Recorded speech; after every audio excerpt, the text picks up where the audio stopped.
डाल दिया। एक मिनट, वो रिकॉर्डिंग स्टार्ट हो रहा है, डाल दिया था। हाँ हाँ, yeah so let's begin with types of essays, right. अभी अगर आप देखेंगे इनसे क्या क्या लिखवाए हैं, ऑन सम लेवल कुछ नैरेटिव एसेज लिखवाए हैं, उसमें आते हैं क्या चीज है। नैरेटिव एसेज लिखवाए हैं, डिस्क्रिप्टिव एसेज लिखवाए हैं, and on some aspects probably persuasive और ऐसा भी कुछ कुछ एटलीस्ट एलिमेंट्स आए हैं। सो ये अलग अलग टाइप्स ऑफ एसेज क्या है, we won't go into lot of detail because largely तीन चार ही आइटम उसमें होते हैं। पहला है नैरेटिव एसे, विच उसका कजिन सिस्टर है रिफ्लेक्टिव एसे। इसका मतलब है कि कुछ हुआ है जिंदगी में फेलो का किसी का भी, और वो बता रहा है कि क्या हुआ है, उसकी उस पर रिफ्लेक्शन क्या सीखा है, ये सब चीजें, राइट। ये इसमें इवेंट्स आएगा क्या हुआ है, एंड उसका इवेंट्स का कुछ ऑब्जर्वेशंस आएंगे फेलोज का। ये तो पहला चीज ये है। दूसरा है descriptive essays which is around also कि अलग अलग चीजें हैं इसमें, एक्सपोजिटरी डिस्क्रिप्टिव, ये सब चीजों में क्या होता है कि एक चीज है, फॉर एग्जाम्पल एबीडीएम। एबीडीएम के बारे में ये लोग लिखने लग गए कि एबीडीएम ये है, इसमें ये होता है वो होता है, इस तरीके से डिस्क्राइब करने लग गया एक एक चीज को। प्रोबेबली एचएसआई में ऐसा कुछ किए होंगे ये लोग कि सीएचसी ये होता है, पीएचसी ये होता है ना, एक्सेट्रा एक्सेट्रा। तीसरा है पर्सुएसिव ऐसे बोलते हैं इसमें कि फेलो एक पॉइंट को उठा के उसको आर्ग्यू करेगा, ऐसा ऐसा ही होना चाहिए करके। For example that can be on anything कि हमको 10 दिन का छुट्टी चाहिए ही चाहिए है ना, या मुझे scooties are better than cars, और anything like on any aspect वो लोग उठा के उसको परsuasively आर्ग्यू करेगा कि भाई मेरा मानना सही है, तुमको भी मैं कन्विंस करूंगा। उसका गोल है परसुएड करना दूसरा बंदा को, ठीक है। ये तीन लार्जली टाइप ऑफ ऐसे समझ गए ना आप लोग। एक नैरेटिव रिफ्लेक्टिव ऐसे है, I am pulling a bunch of stuff so there is no confusion. Narrative reflective essays, दूसरा है डिस्क्रिप्टिव या एक्सपोजिटरी, किसी चीज को एक्सपैंड करके बोलना या उसको डिस्क्राइब करना, एबीडीएम क्या होता है एक्सेट्रा। तीसरा है परसुएसिव ऐसे, ठीक है। या बहुत सारे एलिमेंट्स इन चीजों में, हाँ बोल दीजिए तो so that like I know you Yeah, following yeah, us, yeah, yeah. ठीक है। हाँ बहुत सारा एलिमेंट्स इन तीनों में कॉमन होने वाले हैं। हम इस सॉर्ट ऑफ सेक्शन में ये जानेंगे कि what are the bunch of elements that like you largely see in many of these essays, and एक एग्जाम्पल उठा के हम क्लोजली उन चीज को देखते हैं, ठीक है। एंड उसके वंस यू अंडरस्टैंड दिस, एक बार ये एलिमेंट समझ गए, उसके अंदर आप फीडबैक दे सकते हो ऐसे में क्या अच्छा नहीं है क्या अच्छा है, उसको पकड़ के, ठीक है। ये बकेट्स समझ लीजिए लार्जली। आगे बढ़े। Yeah so Yeah, yeah. These are the elements. ये कितने हैं, 9 एलिमेंट्स है। Purpose of the essay, thesis statement क्या होता है, एसे का स्ट्रक्चर, एविडेंस एंड सपोर्ट है क्या एसे में, clarity and coherence, language and style, originality, relevance and conclusion. इसमें से इन डेप्थ में हम पहला 4 कवर करेंगे एंड बाकी टच करेंगे, क्योंकि पहला 4 बहुत इंपॉर्टेंट है। अगर वो नहीं है तो मतलब ऐसे इधर उधर दिखेगा जब पढ़ने लगेंगे, ठीक है। तो छोटा सा एक्सरसाइज भी है इसमें, I will give you the whole essay is actually on multiple slides, but एक एक सेक्शन को उठा के हम उसमें समझते हैं चीजें क्या क्या आ रहा है। पहला चीज है पर्पस, राइट। तो here is a small task for you guys.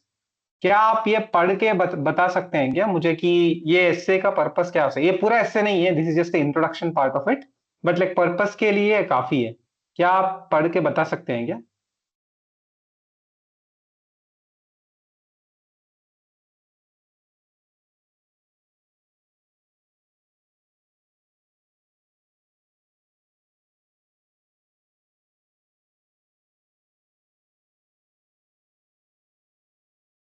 Hello. जी जी राजेश जी, मैं पूछ रहा हूँ कि ये पढ़ के क्या पर्पस का, ऐसे का पर्पस आप समझ पा रहे हैं? एक बार पढ़ लीजिए और पर्पस क्या है एक बार बता सकते हैं तो आगे बढ़ते हैं। ठीक, एक minute.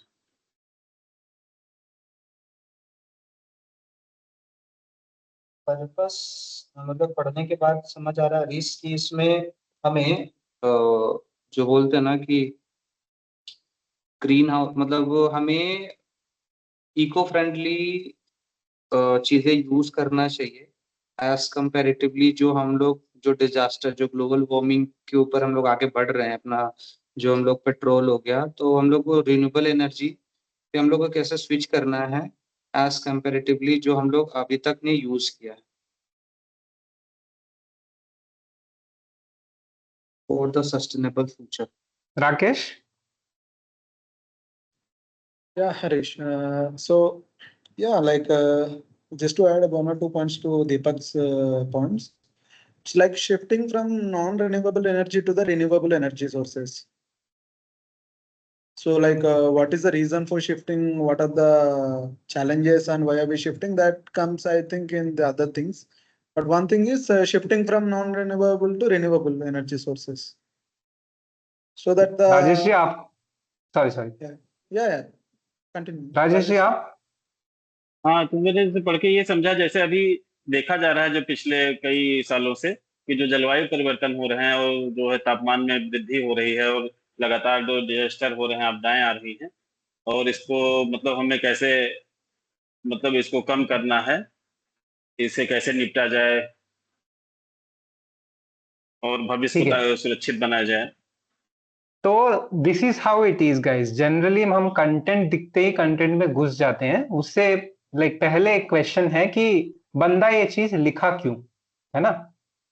Hmm. That is what is meant by purpose, कि ऐसा लिखने से वो करना क्या चाह रहा है। कुछ भी हो सकता है ये, फॉर एग्जांपल एक कुछ शो हो सकता है, न्यूज न्यूज का कुछ एपिसोड हो सकता है। इसके थ्रू वो करना क्या चाह रहा है ना? इस पर लाइक तो ओवरऑल ऐसे का गोल क्या है? क्या परसुएड करना चाह रहा है, इन्फॉर्म करना चाह रहा है, एनालिसिस दिखा रहा है, या रिफ्लेक्ट करवाना चाह रहा है? ये सैंपल एग्जांपल्स हैं, और भी बहुत सारा पर्पसेस हो सकता है। तुझे फॉर एग्जांपल एक साइड ऑफ द ट्रूथ दिखाने के लिए भी कुछ कुछ माल प्रैक्टिस भी होता है इन चीजों में, है ना? तो जब आप पढ़ते हैं एक चीज, उससे पहला क्वेश्चन ये होना चाहिए कि इसके थ्रू ये क्या कम्युनिकेट करना कोशिश कर रहा है। क्या मुझे परसुएड कर रहा है ये मानने के लिए, या कुछ और इसमें मुझे इंफॉर्मेशन लाइक मुझे एजुकेट करना चाह रहे हैं एक चीज के ऊपर? वो आप सोचेंगे एज अ रीडर। राइटर क्या कोशिश कर रहा है बाय मेंशनिंग दिस? मान लो कोई लिख दिया फेलो ने एक चीज कुछ, कि लाइक ये फेलो क्या कम्युनिकेट करना चाह रहा है। क्या वो दिखाने चाह रहा है कि मैं इन चीजों में एक्सपर्ट हूं? क्या वो प्रूव करना चाह रहा है कि ये चीज उसको आता है? या क्या वो अपना जिंदगी दिखाना चाह रहा है जिसमें कुछ कठिनाइयां हैं और वो ओवरकम किए हैं? वो रेजिलियंस दिखाना चाह रहा है ना? वो पर्पस है। कंटेंट उसके मतलब नेक्स्ट कॉन्वर्जेशन में आता है। कंटेंट इंपॉर्टेंट है to understand purpose. However before jumping into the details of the content, ये पर्पस आइडेंटिफाई करना इंपॉर्टेंट है। ठीक है? एंड सेकेंड उसी रिलेवेंट क्वेश्चन है कि क्या अगर मान लो कुछ पर्पस आइडेंटिफाई कर लिए कि इस ऐसे के थ्रू फेलो परसुएड करना चाह रहा है, मुझे कन्विंस करना चाह रहा है ये यही चीज सही है, तो पूरा ऐसे वही कर रहा है कि कुछ इधर उधर जा रहा है? अगर इधर उधर जा रहा है तो दैट इज एन इशू। वो पर्पस ऐसे का एक ही होना चाहिए, अगर if that's what the aim is. ठीक है? अब फिर वापस जाते हैं हम। ठीक है? एक बार ये देख लीजिए कि वो इसका पर्पस है परसुएशन, है ना? उसके बाद हम चलते हैं डिटेल्स में। ठीक है? डिटेल्स में अगर आप जो बोल रहे थे ना तीनों, कि यहाँ पे आर्ग्यू किया जा रहा है कि renewable energy non renewable energy से बेहतर है और ये क्लाइमेट चेंज को फाइट करने में मदद आएगा। That is essentially what is called a thesis statement. है ना. This is the introduction. I take you through each of the sub parts. ये एक बार देख लीजिए. In recent decades, the world has witnessed the damaging effects of climate change, from rising global temperatures to more frequent natural disasters. इसको बोलते हैं introduction. और introduction में hook. क्यों इंपॉर्टेंट है ये टॉपिक जानना पढ़ना हमको? क्योंकि ये इंट्रोडक्शन बता रहा है कि वर्ल्ड डैमेजिंग इफेक्ट्स देख चुके हैं क्लाइमेट की वजह से, और वो क्या है वो डिटेल कर रहा है एंड कॉन्टेक्स्ट दे रहा है ये सॉल्यूशन कहां से आया उसके बाद. As scientists and world leaders search for solutions, one point has become clear. Renewable energy must play a central role in addressing this crisis. उसके बाद आता है थीसिस स्टेटमेंट कि इस एसे में वो क्या आर्ग्यू करने वाले हैं. This essay will argue that transitioning to renewable energy sources such as wind, solar, hydropower is essential for reducing greenhouse gas emissions, protecting the environment, and ensuring a sustainable future. जो underlined point है ना, वो ऐसे का heart है. अगर ये initially नहीं दिख रहा है, वो पहले ही आ जाएगा इंट्रोडक्शन में ही कि ऐसे का क्या हार्ट है. Without that reader will be confused. पहले 100-200 वर्ड्स में फेलो को बताना होगा कि लार्जली इस ऐसे में क्या हो रहा है, मेन पॉइंट क्या चीज है. अगर आप पढ़ लिया 100 वर्ड 200 वर्ड और ऐसे हार्ट नहीं दिखा आपको, फिर as a reader you will be confused. So आप इनपुट दे सकते हैं फेलो की जो कहना चाह रहा है वो इनिशियली कह दो. आप एक बार अटेंशन दीजिए, ये लास्ट में जो सेंटेंस है, this is not the first sentence जहां ऊपर आ रहा है, वो कॉन्टेक्स्ट बिल्डिंग हो रहा है वहां पे. वो बता रहा है कि why it is important for the reader to know about this topic. फिर जाके एक चीज के ऊपर आर्ग्यू करने लग गया, है ना. तो this is one way of doing it and इसके ऊपर आप फेलो को इनपुट दे सकते हैं. तो हम, हाँ, थीसिस कि जैसे मैंने बताया ना कि पॉइंट क्या है ऐसे का, क्या बोलना चाह रहा है, एंड ये क्या क्लियरली बोला गया कि नहीं, एंड स्पेसिफिक है कि नहीं. ऐसा नहीं है कि वेगली कुछ है, एज स्पेसिफिक एज पॉसिबल वो बताना इंपॉर्टेंट है. यहां तक समझ आ गया क्या तीनों को? कुछ क्वेश्चन है? नहीं आ गया. Yeah, Deepak Harish. And Rakesh, आप लोगों को भी आ Yeah, गया yeah. क्या? Yeah, आगे बढ़े. yeah. Continue. तो तीसरा एलिमेंट है स्ट्रक्चर, कि ऐसे कैसे स्ट्रक्चर्ड है. पहला जैसे हमने देखा इंट्रोडक्शन में कुछ आ गया है. क्या क्या आ गया है? ये ऐसे आपको पढ़ना क्यों इंपॉर्टेंट है, या ये आर्ग्यूमेंट को आपको समझना क्यों इंपॉर्टेंट है, वो इंट्रोडक्शन में आ रहा है. दूसरा हार्ट ऑफ द एसे आ गया है. दो चीज आ गया, heart of the essay by which I mean तीसरा स्टेटमेंट क्लियरली आ गया है. उसके बाद क्या क्या आएगा, है ना. How is the essay structured? Does it follow a logical flow from introduction to conclusion? Are there clear topic sentences for each paragraph? तो उसमें थोड़ा डाइव करके देखते हैं कि पैराग्राफ्स इसके बाद कैसे दिखने वाले हैं. तो ये पहला पैराग्राफ है, एक मिनट ले लीजिए और पढ़ लीजिए. 3 पैराग्राफ है और इसके बाद एक कंक्लूजन है. बट लाइक लास्ट वाला पढ़ने का जरूरत नहीं है एक बार, लेकिन 2 पैराग्राफ पढ़ लीजिए. उसमें से मैं कुछ कुछ हाईलाइट करूंगा. पढ़ने के बाद मुझे एक बार बता दीजिए.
Yeah, Harish.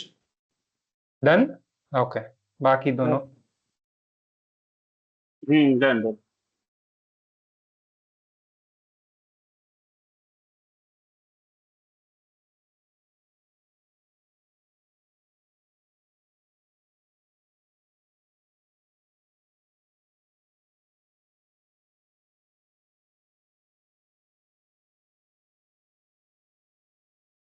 दीपक? हाँ, मैं पढ़ रहा हूँ। तुम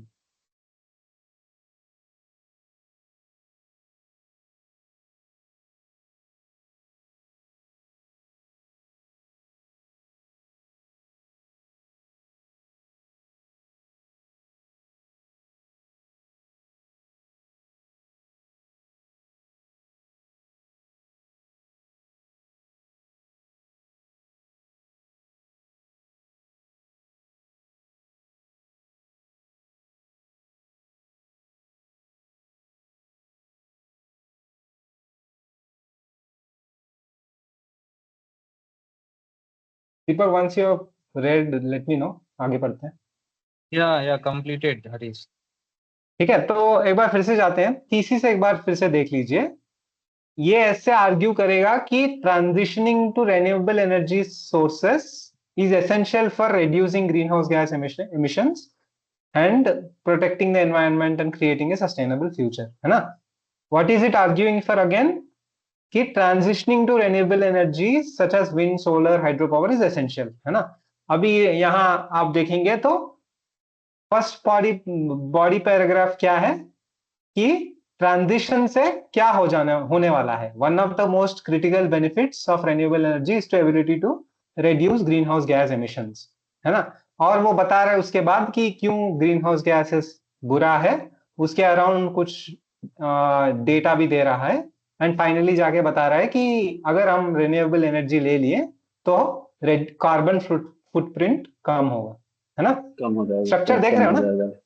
हाँ हाँ हाँ, स्ट्रक्चर देख रहे हो ना? पहले हाँ। थीसिस स्टेटमेंट, उसमें से एक चीज उठाया which is first point, reducing green house gas emissions. ऐसे सेकंड पॉइंट भी कुछ है, प्रोटेक्टिंग द एनवायरनमेंट, है ना? ये भी एक सेकंड पढ़ लीजिएगा तो इससे स्ट्रक्चर समझ आ जाएगा आपको।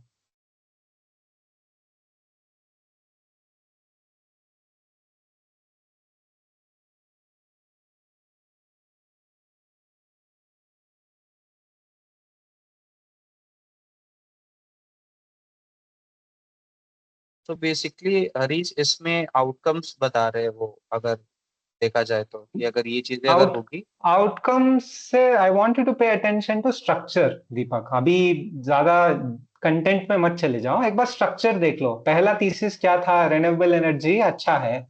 सेकंड में क्या हुआ?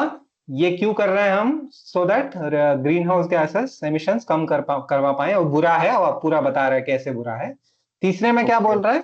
अगर हम अडॉप्ट कर लें तो पोल्यूशन कम हो जाएगा और हैबिटेट डिस्ट्रक्शन से बच जाएंगे, ये बोल रहे हैं। ऐसे ही तीसरा में सस्टेनेबल फ्यूचर हमको चाहिए तो हम लोग रेन्यूएबल एनर्जी उठाना है करके बोल रहे हैं, है ना? Do you see the structure very clearly? पहला बोल रहा है shifting to renewable energy is important. 3 argument दे रहा है ये तीनों, कि इससे रिड्यूस ग्रीन हाउस गैस कम हो जाएंगे, दूसरा पोल्यूशन कम हो जाएगा, तीसरा सस्टेनेबल फ्यूचर में हम जा पाएंगे, है ना? हमारा बच्चों के लिए ये अच्छा है। So that is the structure, and then conclude कर रहा है लास्ट में कि अगर हम ये कर लें तो अभी ये ग्लोबल प्रायोरिटी है और हमको ये सब चीजें करना है, तो ये रिन्यूएबल एनर्जी में हमको ट्रांजिशन करना है ना?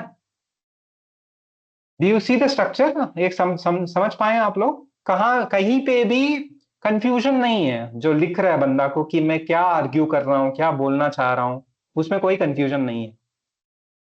ये ऐसा होना चाहिए। अगर कंफ्यूजन कहीं दिख रहा है आपको, वो पहले कुछ बोल रहा है कि मैं इन चीजों पे आर्ग्यू करूंगा और पकड़ के जा रहा है कहीं और, that is a point of feedback for the fellow, उस पर आप दे सकते हैं, ठीक है ना? तो हम वापस आते हैं एविडेंस एंड सपोर्ट, कि जो ये बोल रहा है, जो भी आर्ग्यूमेंट या पॉइंट बोल रहा है, क्या वो एग्जाम्पल्स के थ्रू या डेटा के थ्रू एंड सम सोर्सेस के थ्रू एविडेंस दे रहे कि नहीं, एंड क्या वो एविडेंस रेलेवेंट एंड सफिशिएंट है कि नहीं। इसका एग्जांपल यहाँ पे रेड में हाईलाइटेड है, एक बार देख लीजिए। according to some source, International Renewable Energy Agency, renewable energy could account for 90% of the electricity generation by 2050, significantly lowering emissions and helping nations meet their climate goals. ये अब इतने में ही क्यों रेलेवेंट है, यहाँ पे क्यों आ रहा है? पहले चीजों का कोई एविडेंस नहीं दिया गया, बट लेकिन यहाँ पे दिया गया. What is the argument that they are trying to support here? कोई बता सकता है क्या? यहाँ पे फेलो ने, सॉरी, कोई ने कुछ एक्सटर्नल सोर्स का डेटा लेके यहाँ डाल रहा है, क्यों? So because this Authenticity. first paragraph is speaking about why we need to use renewable energy sources, right? Like why the transaction is important. पूरा essay is about that. पूरा essay is about using renewable energies. यहाँ पे main point is on reducing greenhouse gas emissions. और greenhouse gas emissions ज्यादातर कहाँ से हो रहा है? कोल की वजह से हो रहा है ना? और कोल किस चीज के लिए यूज हो रहा है? इलेक्ट्रिसिटी जनरेशन के लिए. इलेक्ट्रिसिटी के लिए, है ना? तो अब ये डेटा क्या बोल रहा है? अगर हम रेन्यूएबल एनर्जी में चले जाएंगे, 2050 तक हम यही मोमेंटम कैरी करेंगे, तो हमारा 90% of the electricity generation renewable energy से है. रेन्यूएबल एनर्जी का क्या मतलब है? सोलर, विंड, ये सब चीजें, है ना? और देयरफॉर कार्बन फुटप्रिंट हमारा कम हो जाएगा, ये बोलना चाह रहा है. समझे कैसे वो एविडेंस को यूज कर रहा है, एंड एविडेंस के थ्रू अपना आर्ग्यूमेंट को सपोर्ट कर रहा है. क्या जब फेलो लिखता है वो ये टूल यूज कर पा रहे कि नहीं, which is to use the evidence and support the argument using this evidence. Carefully एक बार पढ़ लीजिए, समझ आ जाएगा, है ना? This is one point. This is in fact the main points जहां पे मेनी पीपल स्ट्रगल ऑल्सो, क्योंकि हमेशा एविडेंस देना ही मुश्किल होता है. क्योंकि एक चीज के लिए आप आर्ग्यू कर रहे हो, उसका रेलेवेंट डेटा गूगल में जाके ढूंढना बहुत मुश्किल चीज है. वो ढूंढने के बाद कभी कभी ऐसा होता है कि वो सफिशिएंट नहीं होता है. सफिशिएंट का क्या मतलब है? कि वो एविडेंस की वजह से आप एक पॉइंट, रेलेवेंट पॉइंट बोल पा रहे कि नहीं, क्या वो कमी लग रहा है उसमें. फॉर एग्जाम्पल, अगर आप यही डेटा में आप बोलेंगे renewable energy could account for 30% of the electricity generation by 2050, that is not a sufficient shift. 30% shift काफी नहीं है ना? देन कुछ और डेटा देना होगा उसको सपोर्ट करने आर्ग्यूमेंट में. 70% कहां से आएगा फिर, है ना? तो इस तरीके के क्वेश्चंस आने लगेंगे if the evidence is not sufficient. So evidence when you give, it needs to be powerful and sufficient, कि उसी से लोग मान जाए, हाँ भाई ये तो सही है, उस तरीके से. ठीक है, उस तरीके का क्या फेलो एविडेंस दे पा रहे हैं कि नहीं. अगर दे नहीं रहे तो उससे बता सकते हैं कि भाई जो आप तो एविडेंस दे रहे हैं वो सफिशिएंट नहीं है, या गलत है कभी कभी, या आप एविडेंस दिए ही नहीं, या कभी कभी अनरिलायबल सोर्सेस से, अपना दोस्त से एविडेंस दे दिया, दोस्त ने किया था, या कुछ एग्जाम्पल एविडेंस दे दिया. It is not sufficient. मैंने एक बार देखा था, एक गांव में ये लोग सोलर पैनल लगाए थे, तो उससे गांव का पूरा इलेक्ट्रिसिटी मिल गया. बट लेकिन स्केल ऑफ द प्रॉब्लम देखो, आप दुनिया का बात कर रहे हो, गांव का एक एग्जाम्पल उठा के दुनिया के बारे में बात नहीं कर सकते हो. तो एविडेंस जब देते हो, evidence need to be sufficient. ठीक है, समझ आया? या है ना? तो so largely these are the points guys. उसके बाद जो points थे ना, which is around this, एक बार roughly quickly let's just glance through it and then come back to the essay. One of the items is clarity and coherence. क्या essay में एक flow है कि नहीं? पहले कहीं शुरू हो रहा है, उसके बाद कहीं नीचे जा रहा है एंड जाके कंक्लूड हो रहा है, कि इधर उधर है, आइडियाज यहाँ है वहां है, समझ नहीं आ रहा कहाँ से कहाँ जाना, फेलो कहीं कहाँ ले जा रहा है हमको. Transition between the paragraphs is also clear. अगर यहाँ पे पैराग्राफ जब देखेंगे, एक पैराग्राफ में एक ही पॉइंट बोला जा रहा है, 3-4 चीजें नहीं, कंफ्यूजन नहीं है. Each paragraph is one point, उसके अराउंड कुछ कुछ कॉन्वर्जेशन हो रहा है, एविडेंस दे रहा है, प्रूव कर रहा है कि भाई यही सही है, एंड उसके अराउंड कॉन्वर्जेशन हो रहा है, एंड खत्म कर रहा है उसी पैराग्राफ में उस पर्टिकुलर चीज के ऊपर बंद कर रहा है, नेक्स्ट चीज में नया में जा रहा है ना? तो वो ट्रांजिशंस क्लियर है कि नहीं. देन लैंग्वेज एंड स्टाइल, क्या लैंग्वेज जो लिखा है क्लियर है, कंसाइज है and appropriate for the audience. ये बाद में पढ़ लीजिए इन चीजों के ऊपर, बट लार्जली यही समझिए कि रिडंडेंसी है क्या, मतलब एक पॉइंट बोलना चाह रहा है बट घुमा रहा है, क्या वो घुमावट तुम्हें दिख रहा है क्या? अगर दिख रहा है तो उनको बता दीजिए कि सीधा सीधा बात करो, है ना। ऐसे में are there varied sentence structures and a good choice of vocabulary. इसका मतलब है कभी कभी ऐसा हो जाता है कि एक एक सेंटेंस 5-6 वर्ड का ही है पूरा ऐसे, उसमें क्या होता है कि रीडर जब पढ़ते हैं वो फ्लो में नहीं आ पाता है, क्योंकि रिदम एक चीज होती है जब पढ़ते हो, है ना। लाइक जैसे म्यूजिक भी होता है ना, टन टन टन टन टन, लाइक वेरिएशंस होते हैं, तो उसी तरीके का sentence structure and vocabulary variations होते हैं विद इन ऐसे, so that it is not monotonous, so that it is not boring. Otherwise, it is very distracting and difficult for a reader to follow the essay. वैसा ऐसा variability अगर दिखा रहा है तो वो अच्छा चीज है ना। Too much variability is again bad, like 5-6 word का एक सेंटेंस है, दूसरा इज लाइक 100 वर्ड्स ऑफ एक sentence, which is not a good way of like writing. So is there some balance in that variability? Then you have originality, क्या fellow नया कुछ बोलना कोशिश कर रहा है कि वही जो जो सबको पता है वही उसी के बारे में बोल रहा है? अगर सबको बोल रहा है वही बता रहा है तो उसमें कोई नया चीज नहीं है और बोरिंग भी लगेगा रीडर को, है ना। जब कुछ नया चीज के लिए तुम आर्ग्यू करते हो, है ना, तब पढ़ने में भी मजा आता है। अगेन दिस इज कॉन्टेक्सचुअल, क्या मतलब है, ये fellow is not a researcher to be absolutely original, that's not his goal. However, within the scope of his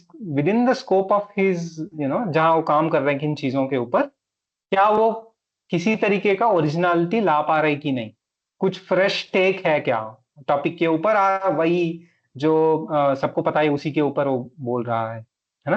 क्या अगर पता भी है तो क्या नया पॉइंट्स ले आ रहा है उन चीजों में?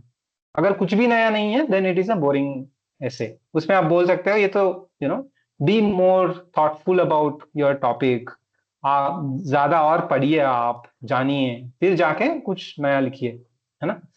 देन यू हैव रेलेवेंस, इसका मतलब है कि आप मान लो कुछ टॉपिक देते हो ना फेलो को, क्या ये ऐसे उस टॉपिक के अराउंड है कि नहीं, क्या वो अगर आप क्वेश्चन दिए हैं, क्या फेलो उस क्वेश्चन को आंसर कर रहे ही नहीं? अगर नहीं कर रहा है तो that is a point of feedback. Lastly conclusion is very important, है ना। क्यों? क्योंकि एक चीज प्रूव करने के बाद you will have to summarize कि ये चीज हम बात किए थे, इसलिए I am coming to this conclusion. अगर वो मिसिंग है तो ऐसा लगेगा बीच में छोड़ के चला गया। तो concluding an essay becomes quite important, specially अगर मान लो आपका एसे बहुत लंबा है एंड बहुत सारा चीजों पे पॉइंट्स पे बात हुआ है। If you don't conclude the essay then you will leave the reader with कि हाँ हाँ कुछ चीजों पे बात हुआ है। Instead if you write the conclusion the reader will take one point away, मान के चलेगा कि हाँ भाई मैंने ऐसे पढ़ा है, बहुत सारा पॉइंट्स उन चीजों पे बात हुआ है और मैं मानता हूं कि renewable energy non renewable energy से बेहतर है, उसमें हमको जाना चाहिए, है ना। सो वो आगे जाके सोच सकता है रीडर। तो वैसे छोड़ना रीडर को एक एक पॉइंट पे लाके इंपॉर्टेंट होता है ना। तो these are the elements. However एक और चीज मैं इसमें ऐड कर देता हूं, विच इज ह्यूमैनिटीज में ये मानना है कि there are multiple truths, right. I mean there are multiple ways to argue for a position. तो फॉर एग्जाम्पल ये क्या होगा, एक सेकेंड, है ना। सो उसी जो हम इससे पढ़े हैं उसका काउंटर पॉइंट्स भी कुछ कुछ होते हैं। फॉर एग्जाम्पल टेस्ला के, जब टेस्ला कार्स ये सब इलेक्ट्रिक कार्स के अराउंड एक पॉइंट है विच इज रेन्यूएबल टेक्नोलॉजीज बनाने में ही बहुत सारा इश्यूज हैं। There are environmental costs when you are creating these renewable technologies. For example batteries हो सकती, बैटरीज में जो जो मटेरियल्स जाते हैं those are mined and the mining has an impact on the environment, है ना। so somebody might argue कि आप तो हाँ चाह रहे हैं कि रेन्यूएबल में हम जाए तो एनवायरनमेंट बेहतर हो जाएगा, लेकिन आप टेक्नोलॉजी बनाने में एनवायरनमेंट को डैमेज कर रहे हो। इस तरीके का कुछ कुछ काउंटर पॉइंट्स भी है। एक और पॉइंट है यहाँ पे जो लिखा है कि डेवलपिंग कंट्रीज ये शिफ्ट को because there are initial high cost, ये शिफ्ट मुश्किल है उनके लिए, है ना। और रिलायबिलिटी इश्यूज हैं, विच इज धूप सुबह ही आता है, रात को नहीं आता है, और विंड कभी कभी आता है, कभी कभी स्टैटिक रहता है। एंड ये प्रोडक्शन जो है, सोलर से क्या आएगा, विंड से क्या आएगा, वो प्रोडक्शन नंबर्स जो है वो फिक्स्ड नहीं है, they are very dependent on how the weather functions, fluctuates. 6 दिन बारिश ही हो रहा है और धूप नहीं निकल रहा है तो बहुत कम इलेक्ट्रिसिटी बन पाएगा सोलर सोलर से। तो फिर क्या वो गांव या शहर उसमें से उसमें उसका हो पाएगा कि नहीं। अगर नहीं हो पाएगा तो बैकअप प्लान क्या है, फिर क्या आप फिर से कोल और गैसोलीन चलाने वाले हैं। तो फिर ये सब चीजें चैलेंजेस कुछ कुछ हैं और काउंटर पॉइंट्स कुछ कुछ हैं, ये भी जानना इंपॉर्टेंट है। So largely these are the elements that you can focus on when you are sort of reading about reading a fellow essay. Yeah, got it, Harish. Yeah, Rakesh, you can stop the recording. Just a second.